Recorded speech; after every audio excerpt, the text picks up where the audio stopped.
Welcome to Monday Morning Coffee with Inside the Firm. Each week, our hosts will be interviewing local, regional, and national business leaders to give you an inside peek into how they lead their business to success in the ever-competitive business climate. Welcome to Monday Morning Coffee with Inside the Firm. Today, we have a very special guest. Ronald Reich is a passionate leadership and management development subject matter expert and coach with 28 years of experience in diversified industries. As an expert facilitator, Ron believes in involving participants in their learning, leading to higher engagement and quality results. Ron is also a voracious reader. He stays current with the latest research and philosophies, which he loves sharing with his clients and hopefully this audience. Ronald, welcome to the show. Thank you, Stan. Good to be on. Stan, I'm sorry, Lance. We just had somebody here, Stan, and I'm sorry, Lance. All good. No worries. Yep. No problem at all. Well, before we get into what you do, I'm curious. I'd like to peel back the onion with everybody a little bit. Take us all the way back to 28 years ago. Why did you get into this? Are you from a family of entrepreneurs? Where does that passion come from? Interesting story. I started my career in human resources all those years ago, and I enjoyed it. I wasn't passionate about it. It didn't feel like a calling. It was fun. Yeah. Anyway, long story short, I was working for a bank. The banking industry at the time was so volatile. Ended up starting a HR consulting firm with some friends. We had it for about 5-6 years, and for a number of different reasons decided to shut the doors. And at the time, I am going through a very uncomfortable, very nasty divorce. I had nowhere to turn except to go back with my mom and dad. So I'm living with them. I got a telephone call, Lance, out of nowhere. I'm in New Jersey. This guy is in Dallas, a recruiter who says, I've got a position with Toshiba that is the exact opposite of what you are. They were looking for somebody with strong training, some HR. You have a lot of HR, some training. I'll get you in front of them. Your job is to get them to flip the competencies. That happened. I got deeply into training and development, and I have not looked back since. Very interesting. Yeah. It's so much fun for me. And I say very proudly, I'm good at it. I'm really good at it. I have a lot of fun with it. And I mean, like I said, it's just, I can't imagine doing anything else. Yeah, that's awesome. A lot of people hate what they do. So I'm glad you found your niche and you're good at what you do and all of that. And that's the primary reason why you're on the show. What are the biggest challenges that you think business leaders face in today's environment? You know, it's interesting because it's been coming up for me more and more. I'm going to say in the past eight months, year, whatever it may be. And I think one of the biggest challenges business owners have is that they don't know what they don't know. And what I mean by that simply, I've been talking to people, a couple clients in particular, who have said, oh, we need management training. Okay, let's talk about it. Talked it through with these people. And at the end of the conversation, sharing with them, okay, yes, you do. You need management training. Before we do that, there are a lot of other things that need to happen first. We need to talk about helping your company develop a formal culture. And then the organization needs, you as the senior leaders need some training. At that point in time is when we'll cascade it down into the management level. And I've been finding that more and more where it's like, managers need it. They need this. We're fine up here. And it's like, guys, no, you're not. No, you're not. And I don't mean that as a shot. And my experience has been too, Lance, that they're not, these top leaders are not being arrogant. They're not being, oh, we are, God's gift to, whatever industry we're in. They're just unaware of the training that's available to them, and that's so important for them. If we could drill down on the culture part of that, because I do think it's a buzzword that is been very prevalent in maybe the last half a decade. I would say it seems like with the rise of tech, and that sort of culture, where you have the Googles of the world trying to get people just mostly stay at their desk, right? I mean, I think that was the primary reason for it, where they have a cafeteria there. They have like bean bags you can sleep on. They're trying to make it, all the boomers made fun of the millennials and Gen Z about like the safe spaces and then the bean bags and stuff. But like, if you understand that the primary reason was, we just don't want you to leave. We want you to work, work, work, work, work. So if you find people when you're coaching them, leaders, and you go into a company and you're assessing it, and they don't have a company culture, it's very generic and stale. What is the best way for them to start that catalyst and get one going? I mean, Alex and I have done it. We did it organically with our businesses, and it feels right that way. But I'm really curious about that. There's many people that listen to this show that are right on the cusp of either starting a business or they have a business or whatever, but they might not have the culture. Like what tools do you think could you give them? The way I like to start very simply is have the senior leaders answer these three questions, and then we drill down. And the three questions very simply: what is the culture at this organization? And everybody answers it individually. It's not a group discussion, each person individually. What would you like it to be? And how can we get there? And once you have that in place, then you start to see, wow, we have some disconnects about what we think the culture is, what we want it to be. You start with some discussions just relative to, I like to go down the path of having a discussion about something I call the 3 R's. And the 3 R's simply are results, reputation, and relationships.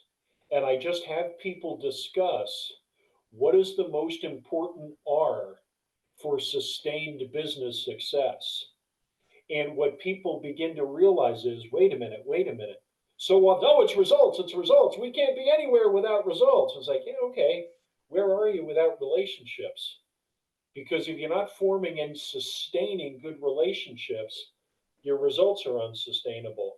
Point being simply, it's from those 3 R's that people realize we have to take care of the people, we have to take care of the systems, the processes within, which will lead to the results, and reputation in the middle is a byproduct of everything. And from that, and you keep going, we develop values from that. Once we've done, and what I like to do is come up with a formal either or here. It can be a mission statement or a culture statement, and they are pretty similar for me. And then the key is it has to get driven home, every single day by the senior leaders. And equally as important, and I'm talking a lot, Lance, and I don't mean to. You're the guest. That's the whole point of you being on the show. Please talk. I don't want to dominate either. That's the whole point of you being a guest. Please dominate.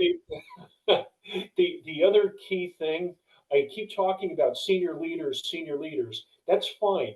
They started, except in addition, we also need to have the managers involved in answering those three questions, along with some key individual contributors. Because if it's just the senior leaders, it's theirs. Yep. And nobody else's. Like, that's yours. It's not mine down here on the floor. I had no say in this. What's the reason I should buy into this? So, yeah, but a great answer. It's such a great answer. What if on the first question, I feel like it could go two different ways, where you're asking these leaders, okay, what is your culture? Let's say they have none. Okay, they're like, you know what? That's the whole point of you being here, Ron. Is we don't have one, or I think the answer is the same in a way, or they answer, yes, here's our culture, and you go, I call bullshit. That's not culture. What happens then? Lance, this is exactly what happened with a client of mine just recently. In fact, I am still working with them. It's a food company, Uh-huh. family owned. They have been around for a long, long time. And they said, this is the client that said, we need the management training. And I went in there and I was like, what's the culture? And they just sort of looked at each other and was like, we don't know. It just sort of Yeah. is. And Yeah. it was just mayhem. And that's Mm. what they said. People are doing whatever they want, whenever they want. There are no guidelines. There's just nothing here. And that's where you've got to start to get into again the three R's discussion and talking about it. Equally as important for me, at least, again, are the values that come out of that. Because and again, it's so individual, Lance. The Yep. values that this company has developed and that any company develops, they have to define them for themselves. This is not a Wikipedia. Oh, this is what we mean by, and this company, kindness, integrity, and respect are their three values. They defined those for themselves, and now the entire organization has to live it. And it's exactly the word you used before too, where it is, hey, you know what, in any level of the organization, I'm calling BS right here. Yeah. You're not respecting me, or whatever it might be. And I give the people in this organization so much credit, and I have so much respect for them, because this is not a one and done thing. It's not a magic bullet. Oh, let's bring somebody in and we'll develop a culture. Okay, great, thank you, bye. And it's like, no, this is an ongoing process, and it needs to be. And I mean, one of the other questions I like to ask too is, hey, what do you want the legacy to be of this organization? Not necessarily your legacy, of the organization itself. And that tends to get people's attention. Oh yeah, it certainly got my attention for sure. Yeah, yeah. Well, thanks for drilling down on that. I mean, I'm always just curious because, like, and I don't mean I don't when I say it's a buzzword, I'm not meaning that in a derogatory way. It's a real. I'm a realist, right? So it's just Yes, like yes, I believe I believe you have to establish some semblance of culture for sure, and sometimes it yeah, comes out organically. Sometimes it's through principles, like you say, or systems. Just a routine can help it can help it come out for sure. And I it's very important. I don't care how small or big the company is. It right. just That's right. you got to make sure you got it. Uh, let's move on to something a little bit different, and that's staff, right? So everybody, people who listen to this show, they have a lot. We have staff. We're mainly service based. We're not a product based Mhm. business, and frankly, people that listen are not usually product based people. So you aren't anything without your staff. You if you're service based, like, your staff is it. That's it. Of course, you produce things with the staff, buildings like we do, Uh-huh. drawings, all that good stuff. Yeah. But if I'm bringing on new staff, or even I have older staff, doesn't matter. It seems like there are points where people can come disengaged, a little lackadaisical. What tools and sort of revamp, let's say it's an older senior staff member, and they're suddenly this last 6 months, maybe they're disengaged. What kind of tools could you help give us and our audience to help them keep them interested? Like, is it a restart? What are we looking at? Number one, this needs to be an ongoing conversation with people throughout their tenure with the organization. And again, it goes back to three questions that I like to recommend. It's worked for me when I was running teams. It has worked on me when these questions have, when people have asked me. Number one, what are you passionate about within the organization? What do you love about working here? Additionally, and probably even more importantly, Lance, what are you passionate about within your job? What do you love about your job? Because that's what we want to focus on. Number two, what frustrates you about our team? Not the organization, not the organization. What frustrates you about the team? Hmm. Okay. And then number three, what are the best ways I, as your leader manager, can recognize you? Ask them. Just ask them. What's important to you? Hmm. How can I recognize you? How can I, quote unquote, show you respect? And you're going to get so many different answers. And I mean, I do this activity with leaders all the time, is just break them into small groups and have them answer these questions. And just very simply, my debrief is, what are the reasons we got different answers for these questions? And everybody's like, because we're all different. And I was like, right, Yeah. exactly. Yeah. I mean, interestingly, years ago, I've done a 2-day leadership class for a vendor, a friend of mine, and on the morning of day one, we always play a very elaborate game. It's a lot of fun. It's elaborate. In order for me to do it effectively, I need an assistant to help me. So I fly out, and I've done it in Dallas many times. Fly out to Dallas to do the class. The woman who has always helped me is absent. She's sick. So I need to teach someone on the fly to be my assistant. She does a fabulous job, just fabulous. We have finished the game, compiled the results, we're ready to debrief. And I said to her, I said, we're going to bring you up front. I'd like to give you a standing ovation for the job you did. Lance, she looked at me and said, I would be mortified. And I was like, really? She was like, yeah, really. Don't do it. And I was like, okay, can we give you a round of applause? That would be fine as long as I can sit here. Hmm. And, again, the point is simply, I think I'm doing her this wonderful service. And what I'm really doing is embarrassing her. Find out, Ron, find out what's important to people and then give them what they're looking for. Yeah, yeah, beautiful. I love that. I actually wrote down the three things that you mentioned. Just to recap for audiences, what are you passionate about with your job? What number one, number two, what frustrates you about our team? Number three, what are the best ways I can recognize you? Uh, I'm gonna try to. So I wrote those down because I think we do annual reviews. A lot of people do, obviously, and so I feel like those are pertinent questions in an annual review. We asked them in a little bit different way because we're architects.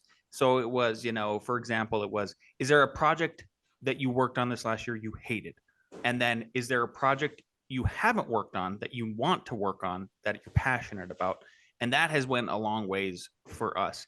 A different thing I would love your advice on or take on would be, we've experienced this in a different way, and that is, I have staff members who tell me, I think what I want to hear as it pertains to time, right? And Mhm. so I'll give them a task and I'll say, okay, how long do you think that's going to take you?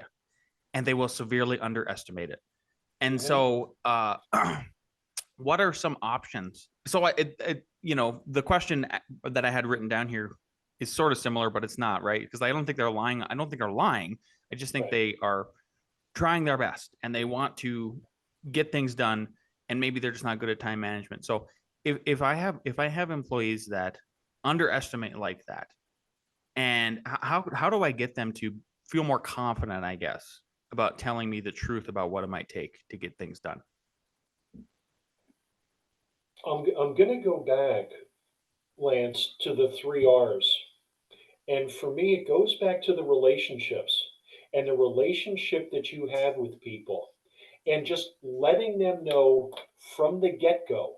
And if it needs to start right now with people who are already there, is like, hey, listen, please, you need to be honest with me. I'm going to Mhm. be honest with you. You need to be honest with me. The only way we can have sustained business success is if we are honest with each other. Yeah. And again, I'm not going to be angry with you. I'm not going to be upset with you. Just tell me if I have a different perspective, we'll talk it through.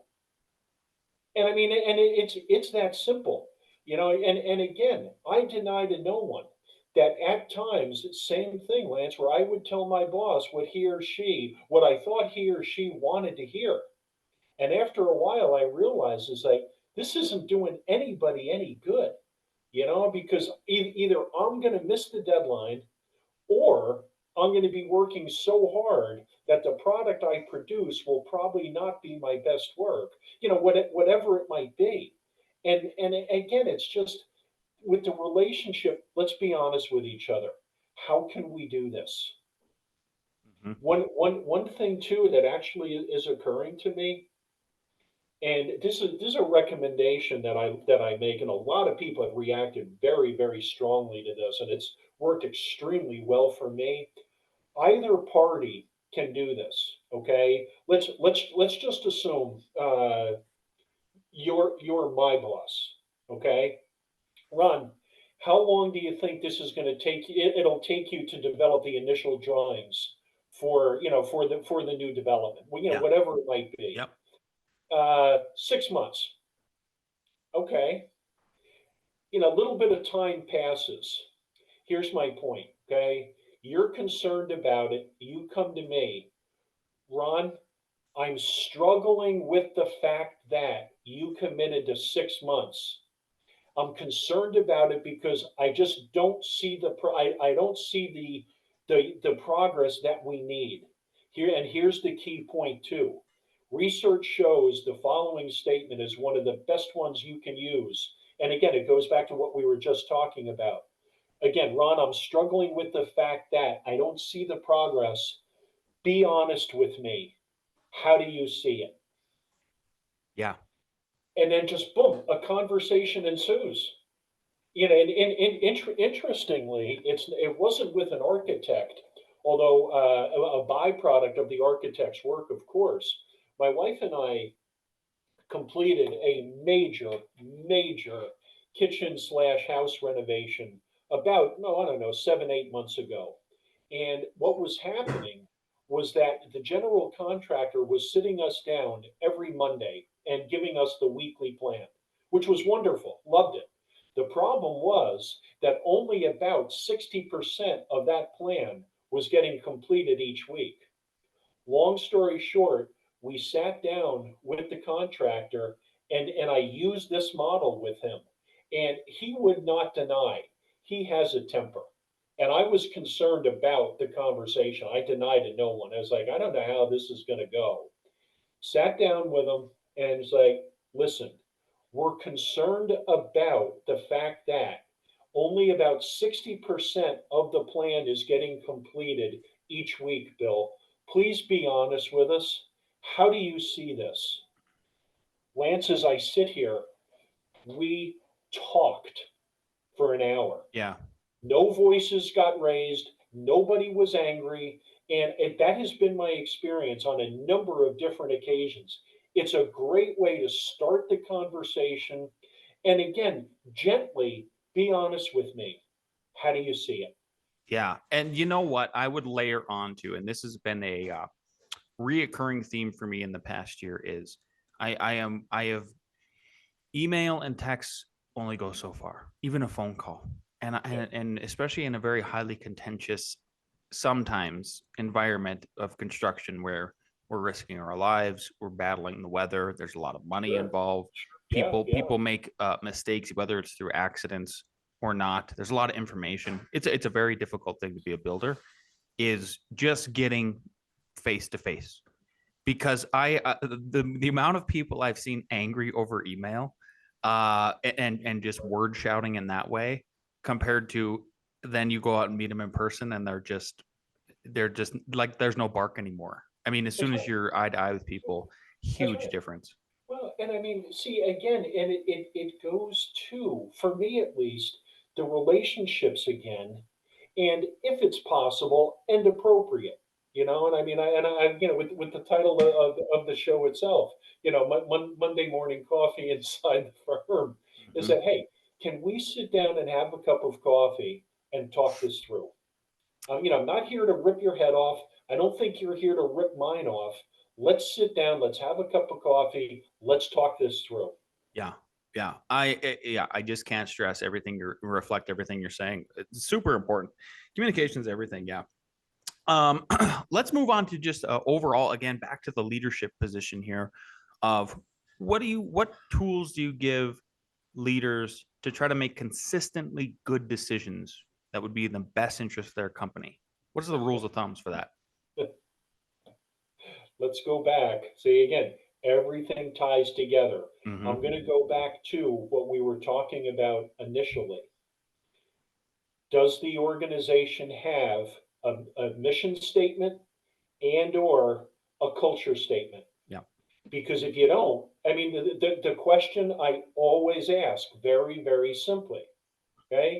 Lance, you have a major decision to make within your organization. What's your guiding light? On what do you base your decision? And so many people are like, well, it's, what's best for the organization? Okay, how do you know what's best for the organization? And again, my point simply is that that needs to be the guiding light, and that's where everybody organizationally needs to be aware of that. And that helps everybody make that, it helps everybody understand the final decision that gets made.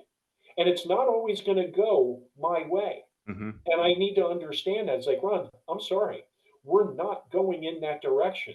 And the reason is based on our mission statement, we don't have the funding for this right now. Again, whatever it might be, as long as there's consistency Yeah. to the guiding light. Yep. Yep. What's your north arrow, right? And that's what I feel like a mission statement and principles do. Like these are our north arrows. Yes, we can deviate by degrees, but we need to have a north star, a north arrow. And otherwise, how else do you even hold yourself accountable or like your team accountable if you got nothing to rest on, right? Thank you.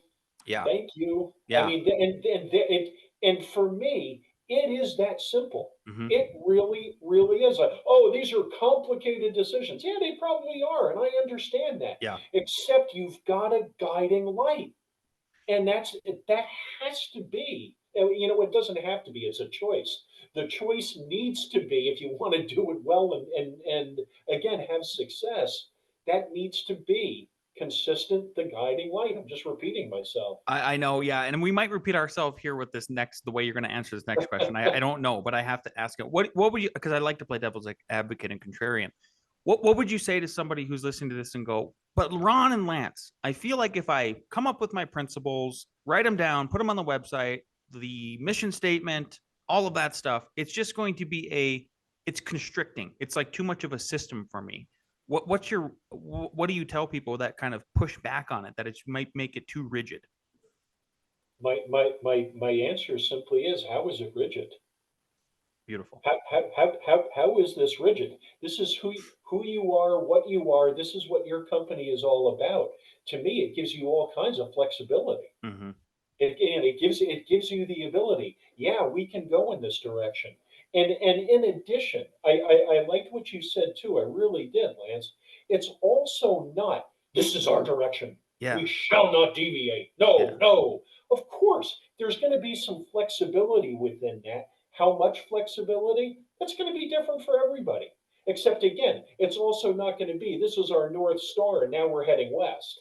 That's a problem. Yeah, yeah, exactly. Yeah, I mean, it's funny that we're making these analogies because I'm also a professor at a couple universities. Well, a lecturer. I guess I can't say professor, but I teach at a couple universities, and one of my a group of my students, we were critiquing them, and this was the analogy we were making. Is I'm just trying to point you to the North Star. I'm trying to point you towards that. It's okay to deviate in that sort of way. Ron, we're running up on the half hour here, and I've got two questions that I ask every guest as we kind of wrap things up. First one is, knowing what you know now, and if you could go back in time to when you first started your business, what is one piece of advice you'd give your former self? Two pieces, if I may. Number Mm-hmm. one, get to know yourself extraordinarily well. The better you know yourself, the more effectively you will work with other people. And I believe that with every fiber I have. Mm-hmm. Number two, the best piece of business advice I ever got was from an old boss of mine, and I'll keep it short because I know we're running out of time. He just said to me very simple. I was like, Joe, I don't feel like I'm a big enough resource for people within this organization. Long story short, Ron, start reading. Start reading. And in the intro you mentioned I'm a voracious reader. Yeah. I try to read 10 pages a day, 5 or 6 days a week. And in the last 20 years, I have read probably over 400 business books. And it just makes me a resource. Yeah. And it's the best piece of advice I ever got. Yeah, I love that. Ron, if people want to learn more about you, if they want to get in touch with your company, if they want to engage you, where can they find and follow you?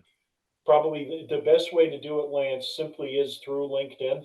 Okay. And it's Ron Reich, REICH, name of my company, RLB, Training and Development. And please feel free. I mean, and again, what we were talking about earlier, it is so important for me to people to understand that feel free to reach to me, and all we're going to end up doing is talking. Yeah. We will chat. You're not going to get a business pitch. You're not going to get, oh, and if we can work together, wonderful. Mhm. And if it's not a good match, or if I can just give you a couple of quick resources, I'll be glad to. Beautiful. I hope everybody does. Listen, reach out to Ron on LinkedIn. I'm certainly going to do it as soon as I get off the horn with him. Ron, thank you so much for your time. We really appreciate it. Thanks for being a guest on the show. Thanks, Lance. My pleasure. I really enjoyed it. Happy holidays. Yeah. Merry Christmas.